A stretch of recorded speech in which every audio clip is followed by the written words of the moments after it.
যখনই কোনো গুম, খুন বা হত্যা, কোনো অত্যাচার হয়েছে, এই নামটির সংগঠনের যিনি মুখ্য ভূমিকায় ছিলেন আমাদের সানজিদা ইসলাম তুলি, তিনি সবসময় আপনাদেরকে একটি পরিবারের মতো আগলিয়ে রেখেছেন। এবং সেই মায়ের ডাকের উদ্যোগে আজকের আমাদের গুম, বিচার বহির্ভূত হত্যা, জুলাই শহীদ পরিবারের জন্য ঢাকা মহানগর উত্তর কর্তৃক ঈদ উপহার। এখানে ঢাকা মহানগর উত্তর কর্তৃক ঈদ উপহার বলতে যেটি বোঝানো হয়েছে, এটি আমি একটু স্পেসিফিক বলতে চাই। আমাদের তুলি আপু ঢাকা 14 থেকে তিনি ইলেকশন করেছেন। আমাদের শফিকুল ইসলাম খান মিল্টন তিনি 15 থেকে ইলেকশন করেছেন, আমি 16 থেকে করেছি, এবং আমাদের এস.এম. জাহাঙ্গীর আমাদের যে সংসদ সদস্য তিনি করেছেন ঢাকা 18 থেকে। তো আমরা চারজন মিলেই চিন্তা করেছি যে আমরা সবসময় হয়তোবা ইন্ডিভিজুয়ালি আপনাদের এই গুম পরিবারগুলোর পাশে সবসময় আমরা আমাদের জায়গা থেকে বা শহীদ পরিবারের পাশে আমরা সবাই যার যার জায়গা থেকে আমরা দাঁড়াই। কিন্তু আমাদের তুলি আপু হঠাৎ করে বলল আমাকে যে ভাই আমরা একটু একসাথে করে সবাইকে নিয়ে একটু বসতে চাই, তাদের সাথে একটু কথা বলতে চাই। আমি বললাম খুবই ভালো উদ্যোগ।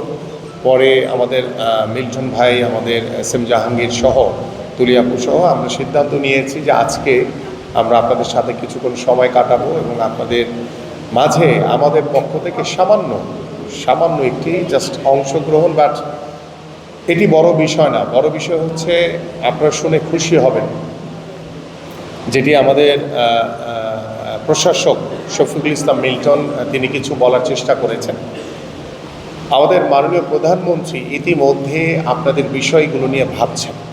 তিনি চিন্তা করছেন যে আমাদের যারা গত 17 বছরে যারা গুম হয়েছে, যারা নির্যাতনের শিকার হয়েছে, যাদেরকে হত্যা করা হয়েছে, পাশাপাশি যারা 24-এর গণঅভ্যুত্থানে যারা শহীদ হয়েছে, সেই শহীদ পরিবারের পাশে দাঁড়ানোর জন্য আমাদের মাননীয় প্রধানমন্ত্রী তিনি ইতিমধ্যে সিদ্ধান্ত নিয়েছেন। এবং সেই সিদ্ধান্ত মোতাবেক আমরা আশা করছি, কারণ আপনারা দেখছেন যে আমরা এখনও সরকার গঠন করেছি 1 মাস হয়নি, কিন্তু সেই 1 মাসের আগেই আমাদের মাননীয় প্রধানমন্ত্রী আমাদের যে নির্বাচনী যে ইশতেহার, সেই ইশতেহারের ভিতরে ফ্যামিলি কার্ড ইতিমধ্যে কার্যক্রম শুরু করে দিয়েছে।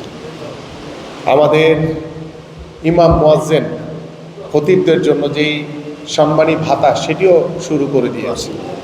পাশাপাশি আমাদের আগামী 30শে মার্চ আমাদের বাংলাদেশের জাতীয় খেলোয়াড়দেরকে বেতন কাঠামোর ভিতরে আওতায় আনার জন্য যে ভাতা প্রদান করা হবে সেটা ইনশাআল্লাহ আগামী 30শে মার্চ আমরা সেটা অনুষ্ঠিত করব। পাশাপাশি আমাদের 16ই এপ্রিল সম্ভাব্য ডেট আমাদের ওদিকে 16ই এপ্রিল আমাদের সম্ভাব্য ডেট আমাদের কৃষক কার্ডের সেটি উদ্বোধন করা হবে। আমাদের মাননীয় প্রধানমন্ত্রী তিনি প্রথম দিন থেকেই কিন্তু এদেশের সাধারণ মানুষের একজন প্রতিনিধি হয়ে উঠেছেন। এদেশের সাধারণ মানুষের জনগণের ভোটের রায়ে বাংলাদেশ জাতীয়তাবাদী দল বিএনপি সরকার গঠন করেছে এবং ডে 1 থেকেই তিনি সাধারণ মানুষের একজন প্রতিনিধি হয়ে চেষ্টা করছেন সাধারণ মানুষের জন্য যেটা কল্যাণকর সেই কাজগুলো যাতে সাধারণ মানুষের মতামতকে সর্বোচ্চ গুরুত্ব দিয়ে তিনি কিন্তু ইতিমধ্যে শুরু করেছেন। তো যেহেতু এটি চলমান একটি প্রক্রিয়া, আমি ইতিমধ্যে বিষয়গুলো সম্পর্কে কিছুটা ওয়াকিবহাল রয়েছি যে আপনাদের জন্য বিশেষ করে আমাদের গুম, খুন, যারা হত্যা হয়েছে, বিগত সময় হত্যা করা হয়েছে, এবং যারা 24-এর গণঅভ্যুত্থানে যারা শহীদ পরিবার, সেই পরিবারগুলোর পাশে দাঁড়ানোর জন্য আমাদের মাননীয় প্রধানমন্ত্রী তিনি বদ্ধপরিকর। এবং আমি আশা করছি বা আমরা আশা করছি যে অল্প কিছুদিন পরেই হয়তোবা আপনাদেরকে নিয়ে আপনাদের জন্য তার যে কর্ম পরিকল্পনা সেগুলো তিনি জাতির সামনে উপস্থাপন করবেন ইনশাআল্লাহ। এবং আপনাদের স্থায়ীভাবে বন্দোবস্ত করা, আপনাদের পরিবারের সন্তানদের চাকরির ব্যবস্থা করা, বা আপনারা শহীদ পরিবারগুলো বা গুম, হত্যার যারা নির্যাতনের শিকার হয়েছেন সেই পরিবারগুলোর পাশে কিভাবে দাঁড়ানো যায় সেই বিষয়গুলো নিয়ে ইতিমধ্যে পরিকল্পনা চলছে।